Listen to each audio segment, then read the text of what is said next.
राधे राधे सभी को। आज की मिनी ब्लॉग में आप सभी का स्वागत है। और काफ़ी दिनों के बाद मैं अपनी वॉइस में वीडियो बना रही हूँ क्योंकि अब मैं अपने घर आ चुकी हूँ। जैसा कि आप सभी लोगों को पता है, मेरी भाभी की बेटी हुई थी तो उनके साथ मैं हॉस्पिटल में रही थी और उसके बाद मैं अपने मायके चली गई थी भाभी के साथ ही, क्योंकि वहाँ पर बेटी का नामकरण होना था और बहुत सारे कार्य हो जाते हैं। और लड्डू गोपाल को अपने साथ ही लेकर के गई थी।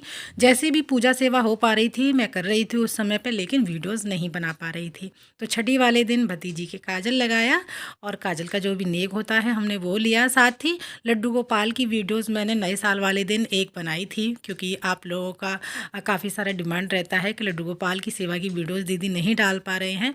तो देखिए बहुत सारे कार्य हो जाते हैं, चीज़ें सारी ही इम्पोर्टेंट होती हैं, घर के कार्य भी हमारे लिए ज़रूरी हैं और लड्डू गोपाल की सेवा भी ज़रूरी है। लेकिन अब मैं अपने घर पर आ गई हूँ तो प्रॉपर तरीके से आप लोगों के साथ में वीडियो शेयर करूँगी और साथ ही सेवा भी पूरी तरह से होगी। तो मैं बहुत सारी एक जो अंगीठी जलाते हैं वो लेकर के आई हूँ, वो भी आप लोगों को मैं ज़रूर से दिखाऊंगी। मेरी मम्मी ने वो बना करके दी है लड्डू गोपाल के लिए।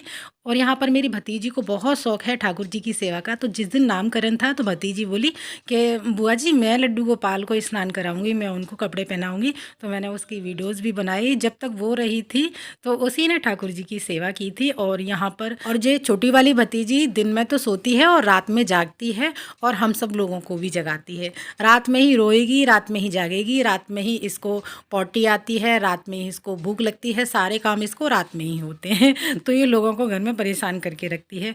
जैसे ही नामकरण हुआ था उसके अगले दिन मैं अपने घर आ गई थी, यानी दिल्ली आ गई थी। तो आप लोगों के जो भी प्रश्न हैं, सवाल हैं, वो मुझसे पूछ सकते हैं और वीडियोस अब कंटिन्यू आएंगी। आज का ब्लॉग आप लोगों को कैसा लगा कमेंट में ज़रूर बताइएगा। राधे राधे।